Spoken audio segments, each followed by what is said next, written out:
घनश्याम तिवारी। नमस्कार आपको, दर्शकों को और को पैनलिस्ट को। दुष्यंत कुमार की कविता है, खास सड़कें बंद हैं तब से मरम्मत के लिए, यह हमारे वक्त की सबसे बड़ी पहचान है। ये खास सड़कें संसद हैं। कल नुमाइश में मिला वो चीथड़े पहने हुए, मैंने पूछा नाम तो बोला कि हिंदुस्तान है। मुझ में रहते हैं करोड़ों लोग, चुप कैसे रहूं, हर गजल अब सल्तनत के नाम एक बयान है। शाबाश बेटा, बहुत बढ़िया। ये मैं इसलिए कह रहा हूं कि संसद ठप है और सरकार ने संसद को ठप किया है, क्योंकि सरकार चाहती है कि हम सब उसके चुनिंदा पूंजीपतियों को इस तरीके से देखें जैसे इंडिया टुडे ने एक तस्वीर छापी है। मैं इंडिया टुडे कॉन्क्लेव को बधाई देना चाहता हूं।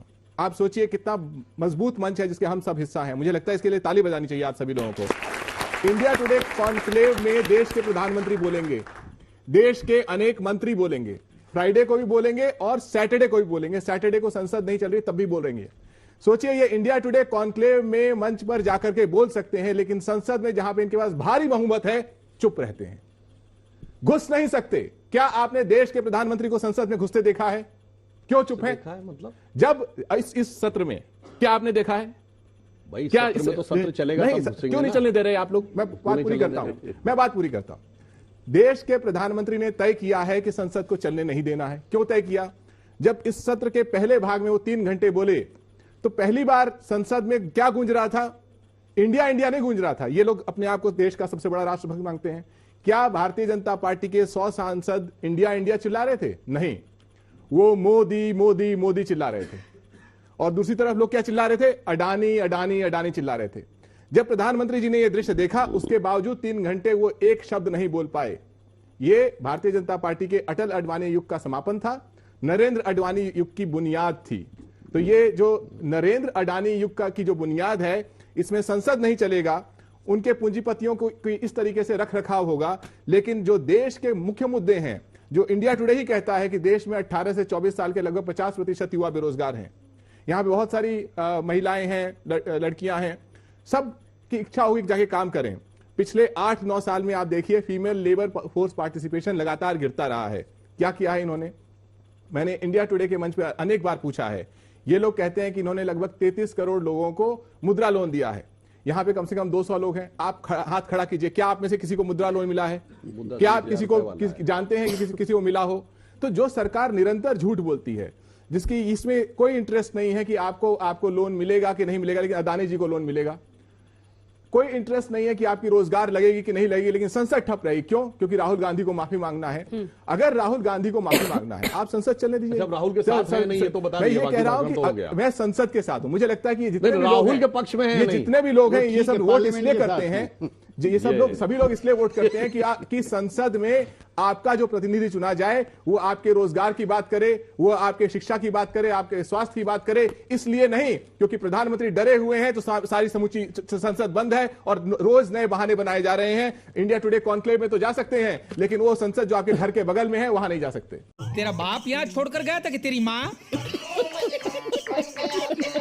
जवाब दीजिए सुधांशु जी, क्यों 3 वर्सेस 1 है? देखिए ऐसा है, पता नहीं उन्होंने भी शेर सुना दिया, इन्होंने भी। तो 3 वर्सेस 1 नहीं है, 203 वर्सेस 1 है। बोलिए। नहीं, वो तो सर वो एक अकेला सब पे भारी है इधर। भारी नहीं और सुनिए, तेरा बाप यहाँ छोड़कर गया था कि तेरी माँ?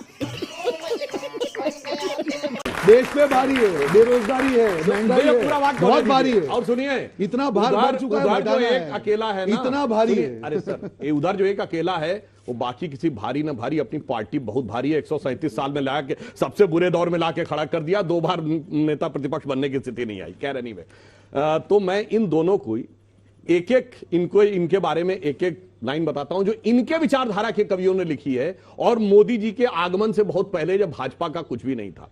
समाजवादी पार्टी का प्रतिनिधित्व करते हैं। समाजवादी के एक बहुत बड़े कवि थे अदम गोंडवी, समाजवादी थे, और बाद में उन्होंने समाजवादियों के अंदर जिस प्रकार का भ्रष्टाचार और अपराध आता देखा, तो उन्होंने एक पंक्ति लिखी थी कि काजू भुना है प्लेट में, विस्की गिलास में, उतरा है रामराज यूं विधायक निवास में। और आगे की लाइन ये थी, मेरे वर्ड नहीं है उनके, पक्के समाजवादी हैं तस्कर हो या डकैत, कितना असर है खादी के उजले लिबास में। ये किसने लिखा? आपके कवि ने लिखा, आपके लिए, हमारे ने। अब इनके लिए बंशीधर शुक्ल थे, स्वतंत्रता आंदोलन में कांग्रेस के लिए जेल गए। मेरे ख्याल से त्यागी जी ने जरूर नाम सुना होगा, ऑल इंडिया रेडियो में जॉब करते थे। 50 के दशक में ही उन्होंने देखा, जैसे आजादी के बाद 50-60 के दशक में जब उनको लगा कि इतना भ्रष्टाचार कांग्रेस में आने लगा था, उन्होंने एक कविता लिखी, हुईगा स्वतंत्र भारत हमार। वो थोड़ा अवधि में है, तो उन्होंने कहा, कॉलेज की सब खिड़की स्वतंत्र, टीचर लड़का लड़की स्वतंत्र, हाकिम स्वतंत्र, हरहा स्वतंत्र, गलियार घूर चरहा स्वतंत्र, परतंत्र हुए ईमानदार, हुईगा स्वतंत्र भारत हमार। अच्छा, हमको सिखा रिया है। मेरे ख्याल से तब ना भारतीय जनता पार्टी थी, न मोदी जी थे, जिस जमाने में आप ही के लोगों ने ये दो चीजें आप लोगों के लिए लिखी थी। इसीलिए मैंने विनम्रता से पूछा है, क्या मुलायम सिंह जी के ऊपर डिस्प्रपोर्शनेट एसेट के केस हमारे सत्ता में आने से बहुत पहले से नहीं चल रहे हैं? ये बताइए, 95-96 के दौर में क्या कांग्रेस के ऊपर मनमोहन सिंह जी के जमाने के आप 2G बस उनकी प्रथाओं का निर्वहन कर रहे हैं। नहीं सुनिए ना, मैं तो ये कह रहा हूं ना, मनमोहन सिंह जी का दौर छोड़ दिए, नरसिम्हा राव जी देश के पहले प्रधानमंत्री थे। प्रधानमंत्री पद से हटने के बाद उनको भ्रष्टाचार के मुकदमों में जाके खड़ा होना पड़ा। हम थे क्या उस समय? राजीव गांधी जी के ऊपर बोफोर्स का आरोप लगा, भारत के पहले प्रधानमंत्री थे जो सीधे किसी भ्रष्टाचार में के आरोप में घेरे में आए। हम थे क्या उस समय? सब आपका चरित्र है भ्रष्टाचार, और इस समय सारे के सारे मिलकर एक हो गए हैं और सब मिला के कर रहे हैं हाहाकार। और इसलिए मुख्य मुद्दा भ्रष्टाचार है। दो ही चीजें हैं, अपना अपना परिवार बचाना है और अपना अपना भ्रष्टाचार बढ़ाना है। अगर तुम लोग नए हो तो सब्सक्राइब करो, वो जो लाल वाला बटन है उसके साथ सूर्य नमस्कार करो या फिर अनुलोम विलोम, मुझे नहीं पता, बस क्लिक हो जाना चाहिए।